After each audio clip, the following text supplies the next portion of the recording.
Seorang pria bernama Samir. Ia menobatkan dirinya sendiri sebagai seorang rasul. Samir gemar berdakwah di sebuah desa. Ia dengan sengaja mengumpulkan para warga untuk mendengarkan semua tausiahnya. Walaupun hanya di sebuah lapangan luas, menggunakan mimbar seadanya dari bambu, namun Samir begitu khusyuk menyampaikan tausiahnya. Hal yang berulang-ulang ia sampaikan adalah bahwa dirinya diutus oleh Allah sebagai rasul untuk memberikan mukjizat kepada para orang-orang ini. Meskipun sebagian orang-orang mengatakan bahwa Samir adalah orang yang tak waras, namun lama-kelamaan ia pun diakui dan berhasil masuk ke sebuah pesantren yang kemudian dirubah menjadi padepokan. Setiap tausiahnya Samir selalu memberikan ajaran-ajaran yang tak masuk akal. Sampai suatu hari para warga marah dan membakar padepokan itu. Diketahui Samir terbakar saat insiden. Begitu juga dengan para pengikut Samir, sebagian besar terbakar. Kabar terbakarnya padepokan itu pun viral di media massa.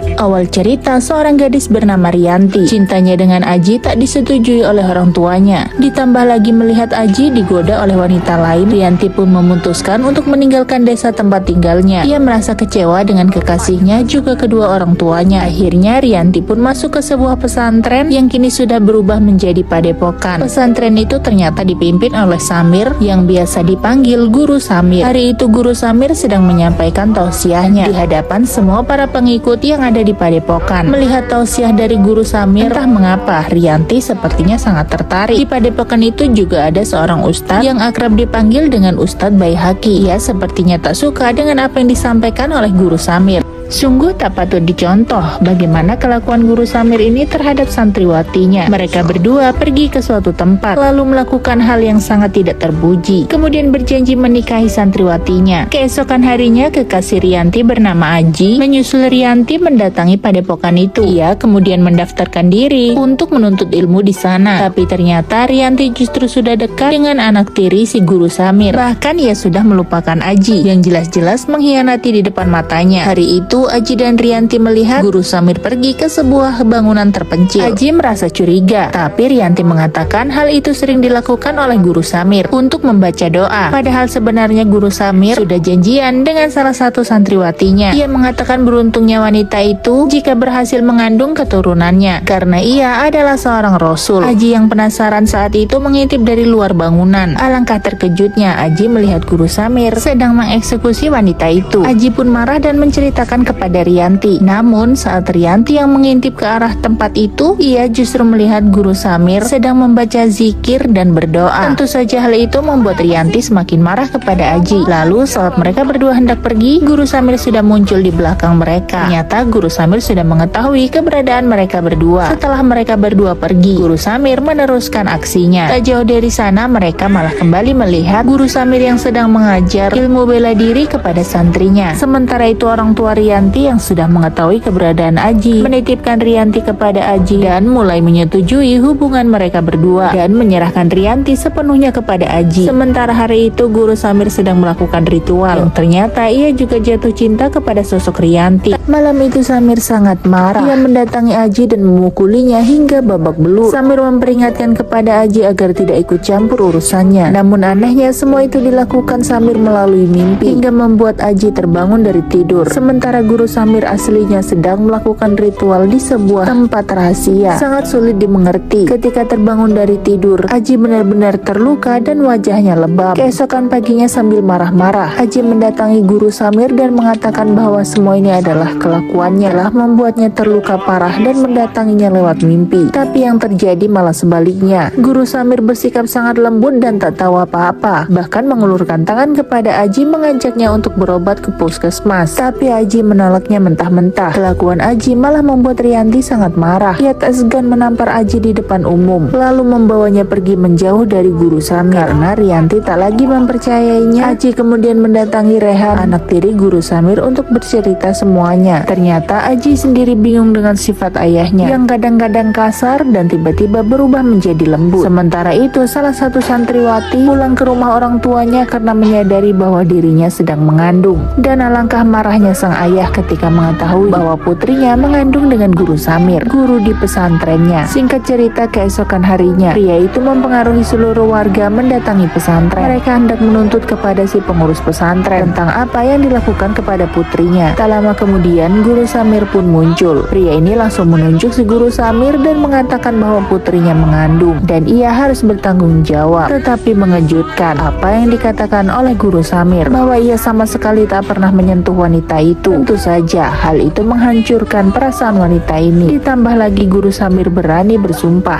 "Tidak mungkin saya berbuat maksiat." Ustadz ini tidak mengakui bahwa dirinya tidak menghamili salah satu santriwatinya yang kini sedang mengandung. Ucapan guru Samir membuat wanita ini menjadi histeris. Guru Samir bahkan menunjuk kepada wanita itu bahwa ia telah memfitnahnya. Padahal tak hanya satu wanita yang sedang mengandung akibat ulah guru Samir. Melihat kericuhan para warga yang semakin menjadi, guru Samir kemudian menghentikan mereka semua. Ia pun berjanji akan membuktikan bahwa dirinya tidak bersalah. Akan buktikan kerasulan saya.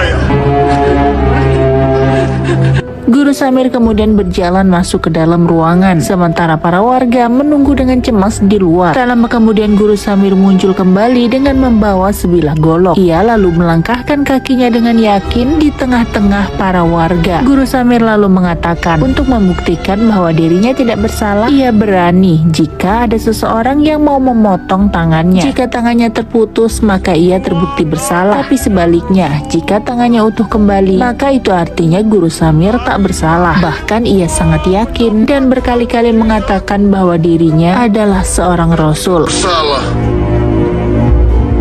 Potong tangan saya. Mendengar pernyataan guru Samir, semua orang pun terdiam. Mereka semua tercengang dengan apa yang dikatakan oleh guru Samir. Sembari terus mengacungkan goloknya, guru Samir menantang siapa saja. Tak lama kemudian seorang pria, ayah dari wanita itu, mengacungkan tangannya. Pria itu dengan lantang maju ke depan, lalu mengambil golok yang dipegang oleh guru Samir dan bersiap akan menebas tangan seorang pemimpin padepokan itu. Pria ini mengangkat pedang dan bersiap untuk memotong tangan guru Samir karena diduga telah menghamili putrinya. Tanpa ragu pria itu mengayunkan golok dan terputuslah tangan kanan guru Samir. Tubuh guru Samir tiba-tiba tergelempang. Ia sangat kesakitan. Melihat guru Samir kesakitan, Ustadz Baihaqi lalu berkata agar tubuh guru Samir segera dibawa masuk ke dalam ruangan. Tak lama kemudian Kiai Baihaqi pun mengikuti masuk ke dalam ruangan. Sementara itu para selir guru Samir sangat cemas. Begitu juga dengan semua warga yang sedang menunggu di luar. Tapi tiba-tiba semua orang dibuat terkejut ketika sosok guru Samir kembali keluar dan menunjukkan tangannya yang masih utuh. Melihat itu istri guru Samir pun sangat senang. Guru Samir mengatakan bahwa ia tak terluka sedikit pun. Itu artinya dirinya tak bersalah. Melihat semua kejadian aneh itu, semua orang pun semakin meyakini bahwa guru Samir memang benar-benar seorang rasul. Seketika pria itu pun menarik anaknya pergi dari sana dan seluruh warga pun meninggalkan padepokan. Namun berbeda dengan apa yang dirasakan oleh Rehan. Ia berlari untuk menemui Aji lalu menceritakan tentang kejadian itu. Ia merasa ada sesuatu yang tak beres yang terjadi dengan ayahnya. Sementara malam itu semua orang sedang berkumpul. Mereka akan menyaksikan tausiah yang disampaikan oleh guru Samir. Namun Rianti tak melihat Rehan dan Aji. Ternyata mereka berdua sedang merencanakan sesuatu. Setelah melihat Kiai Baihaqi dengan langkah mencurigakan pergi ke aula, mereka berdua pun melanjutkan aksinya. Mereka berdua memasuki ruangan Ustadz Baihaqi, lalu membuka paksa sebuah pintu yang menuju ke arah kamar Ustadz Baihaqi. Mengejutkan, di sana Aji malah menemukan golok yang digunakan guru Samir untuk memotong tangannya sendiri. Selain itu, Rehan juga menemukan jubah putih yang berlumur darah. Harusnya semua benda itu adalah milik guru Samir, tapi anehnya malah ada di ruangan Ustadz Baihaqi. Mereka pun mulai mencium aroma tak beres. Di sisi lain, Ustadz Baihaqi mendatangi para warga dan menceritakan tentang guru Samir yang mengajarkan aliran sesat kepada para santri dan santriwati yang ada di padepokan. Ustadz Baihaqi berusaha untuk menghasut para warga agar segera bertindak. Sementara itu guru Samir sedang menyampaikan tausiahnya di hadapan seluruh pengikutnya. Namun setelah beberapa saat kemudian, guru Samir mendengar suara gaduh dari luar. Ternyata puluhan warga mendatangi padepokan. Mereka mengamuk sambil membawa bahan bakar yang kemudian mereka tumpahkan lalu melemparkan obor-obor mereka ke atap padepokan. Seketika api menjalar menjalar dan terus membesar melalap padepokan itu. Api terus menjalar masuk ke dalam ruangan di mana tempat Guru Samir sedang melakukan tausiah. Beberapa orang pengikut Guru Samir terbakar. Atap padepokan itu sudah mulai habis. Sementara itu Guru Samir tetap diam di mimbarnya tanpa bergerak sedikit pun hingga akhirnya ia pun terbakar. Para pengikut lainnya yang berusaha kabur ditangkap oleh warga dan dipukuli. Bahkan ada yang dibakar hidup-hidup. Sementara itu Ustadz Baihaqi menyaksikan padepokan itu hangus dari kejauhan. Setelah itu ia pun pergi dan tak pernah terlihat lagi.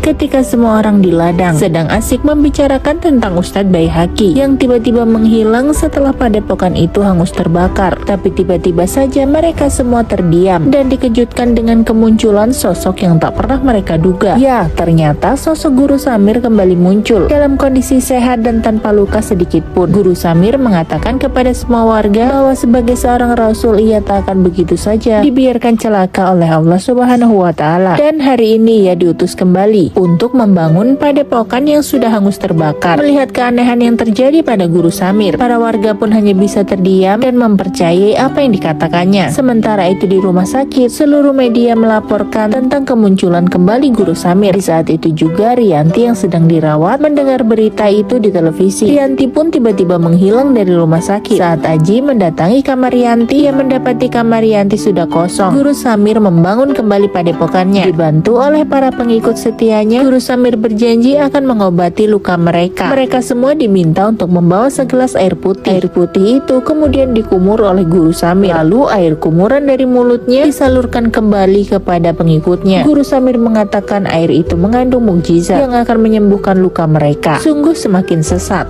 Sungguh menjijikan. Orang-orang ini meminum air yang langsung keluar dari mulut Guru Samir. Air kumuran itu dipercaya dapat menyembuhkan luka dengan cepat. Beberapa hari kemudian iring-iringan mobil datang ke padepokan. Ternyata itu adalah Rianti bersama dengan beberapa orang pejabat. Rianti memutuskan untuk kembali ke padepokan setelah mendengar kabar bahwa Guru Samir kembali. Ternyata Guru Samir merupakan tim sukses dari seorang pejabat yang ingin mencalonkan diri sebagai orang penting. Pantas saja selama ini apapun yang terjadi di padepokan, Guru Samir selalu aman dan tak pernah tersandung kasus apapun. Mereka bekerja sama sudah cukup lama dan sangat akrab untuk saling mendukung satu sama lainnya. Di hari berikutnya, Guru Samir kembali melakukan syiar tausiah kepada para pengikutnya. Kali ini Guru Samir menyampaikan tausiah bahwa dosa bisa ditebus dengan menggunakan sebuah piagam. Semakin hari kelakuan Guru Samir semakin sesat. Sementara itu Rianti menyampaikan hal yang mengejutkan kepada Rehan dan juga ibunya, di mana kabar itu kemudian membuat Aji tak habis pikir apa yang ada dalam pikiran Rianti sehingga mau menerima lamaran Guru Samir. Di tengah kekesalan Aji yang memuncak, Ibu Rehan tiba-tiba muncul dan mengatakan kebenaran bahwa sesungguhnya ia juga sangat mencurigai dengan kelakuan aneh suaminya. Selain itu, mereka juga mempunyai seorang anak wanita yang ternyata bukanlah merupakan anak kandung Guru Samir. Guru Samir menikahi Ibu Rehan saat ia sedang mengandung 1 bulan, sedangkan ayah kandung Rehan diketahui meninggal karena bunuh diri. Hari itu tibalah di mana saatnya Rianti menikah dengan Guru Samir. Namun pernikahan mereka sangat aneh. Tidak ada penghulu di hadapan mereka. Guru Samir mengatakan bahwa pernikahannya berbeda dengan pernikahan orang biasa. Ia bisa menikahkan dirinya sendiri tanpa wali dan saksi. Sementara itu Rehan dan Aji nekat pergi ke pemakaman. Mereka mendatangi makam Guru Samir yang dimakamkan usai kebakaran padepokan terjadi. Tak pikir panjang, mereka berdua langsung menghancurkan makam itu. Lalu mereka berdua menggali makam itu hingga menemukan jasad. Setelah jasad itu diperiksa, mereka berdua sangat terkejut. Ternyata selama ini Guru Samir dan Ustadz Baihaqi adalah 2 saudara kembar. Tangan yang waktu itu diputus oleh seorang warga adalah tangan Ustadz Baihaqi. Begitu juga dengan jasad yang dimakamkan, ternyata adalah jasad Ustadz Baihaqi. Mereka berdua saling bertukar peran, di mana Ustadz Baihaqi dan Guru Samir adalah satu orang yang sama, yaitu Guru Samir. Namun dalam menjalankan aksi mereka, Ustadz Baihaqi lebih sering mengorbankan dirinya dan mengalah demi Guru Samir. Rehan bersedih dan menangis ketika tahu siapa sebenarnya ayah tirinya. Lalu di tempat berbeda, saat Guru Samir sedang melakukan malam pertama dengan istrinya Rianti, tiba-tiba darah mengalir deras dari punggung Guru Samir. Hal yang tak terduga pun terjadi. Mengejutkan, ternyata Rianti sudah melakukan semuanya. Rianti sengaja menerima lamaran Guru Samir karena sebenarnya ia sudah mengetahui sejak awal bahwa ada yang tak beres antara Guru Samir dan juga Ustadz Baihaqi. Namun karena tak ada satupun orang yang berani menghentikan kesesatan itu, Rianti memutuskan untuk mengorbankan dirinya sendiri demi mengakhiri kesesatan yang terjadi. Itulah alasan sebenarnya mengapa Rianti memutuskan untuk kembali ke Padepokan setelah Padepokan itu mengalami kebakaran hebat dan langsung menerima lamaran Guru Samir. Sebelumnya Rianti juga sudah mendapatkan informasi dari Ibu Rehan. Inilah akhir kisah kesesatan Guru Samir, di mana akhirnya ia meninggal pada saat malam pertama di tangan istrinya sendiri. Aji dan Rehan segera kembali ke Padepokan, namun mereka belum mengetahui bahwa Guru Samir sedang meregang nyawa. Sebilah pisau tajam menancap di punggung Guru Samir. Tubuhnya pun mulai lemas. Usai melakukan semua itu, Rianti menangis sejadi-jadinya. Ia tak pernah menyangka bahwa dirinya akan menjadi seorang pembunuh. Rianti kemudian keluar dari ruangan sambil menangis dan berjalan tertatih-tatih. Air matanya terus mengalir dan tak mau berhenti. Tak lama kemudian Rehan dan Aji sampai di rumah Guru Samir. Mereka dikejutkan saat melihat tangan Rianti berlumur darah. Rehan berlari dan menemukan ayah tirinya sudah tergeletak tak bernyawa dengan kondisi tubuh yang tanpa busana dan pisau yang menancap di punggung serta darah yang mengalir. Mereka semua tak pernah menyangka semua akan berakhir seperti itu. Sementara Ibu Rehan yang sudah mengetahui tujuan Rianti tidak sedikit pun menyalahkan Rianti. Ia memberikan dukungan kepada Rianti karena hanya Rianti yang berani melakukan semua itu, menghentikan ajaran sesat yang disampaikan oleh Guru Samir di padepokannya, serta menghentikan aksi Guru Samir yang mengaku bahwa dirinya adalah seorang Rasul. Dan film pun selesai, karena sesungguhnya tiada Rasul selain Nabiullah Muhammad SAW.